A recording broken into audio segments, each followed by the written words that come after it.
शिवाजी पार्कवरील मीनाताई ठाकरेंच्या पुतळ्यावर लाल रंग फेकल्यानं शिवसैनिक संतप्त. उद्धव आणि राज ठाकरेंकडून पुतळ्याची पाहणी. महाराष्ट्र पेटवण्याचा डाव असल्याचा उद्धव ठाकरेंचा आरोप. मीनाताईंच्या पुतळ्यावर रंग फेकल्यानं ठाकरे आणि शिंदेंची शिवसेना आक्रमक. रंग फेकल्याप्रकरणी अज्ञात व्यक्तीविरोधात पुन्हा सीसीटीव्हीच्या आधारे आरोपीचा शोध सुरू.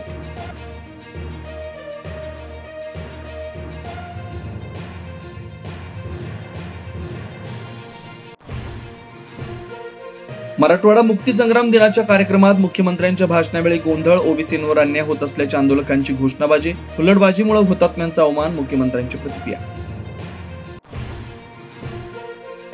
बीडकरांची अनेक दशकांची प्रतीक्षा पूर्ण. बीड अहिल्यानगर रेल्वेला मुख्यमंत्री फडणवीस आणि अजित पवारांनी दाखवला हिरवा झेंडा.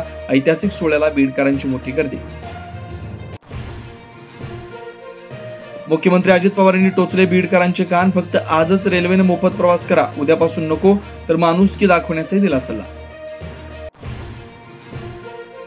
अखेर 30 सप्टेंबर पर्यंत धनंजय मुंडे सरकारी निवासस्थान सोडण्याची शक्यता. मंत्रिपद सोडल्यानंतरही मार्च पासून मुंडेंचा सातपुड्यातच मुक्काम. भुजबळांची प्रतीक्षा संपण्याची चिन्ह. पिकाच्या नुकसानाचा पंचनामा सुरू असताना शेतकऱ्यांची महसूल अधिकाऱ्यांसमोरच आत्महत्या. विहिरीत उडी घेऊन आयुष्य संपवलं. संभाजीनगर खातगावी इथली धक्कादायक घटना.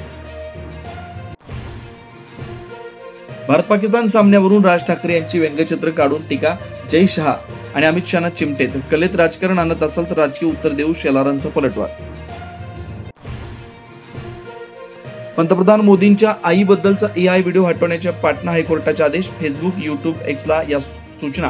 पितृपक्षाच्या काळात जाणून बुजून व्हिडिओ काँग्रेसनं ट्विट केल्याचा जनहित याचिकेत उल्लेख. देवानं मोदींच्या रूपानं भारतात अवतार पुरुषच पाठवला. उद्योगपती मुकेश अंबानी यांच्याकडून मोदींना शुभेच्छा. भारताचं स्वातंत्र्य 100 वर्षांचं होईपर्यंत मोदींनी नेतृत्व करण्याची अपेक्षा केली व्यक्त.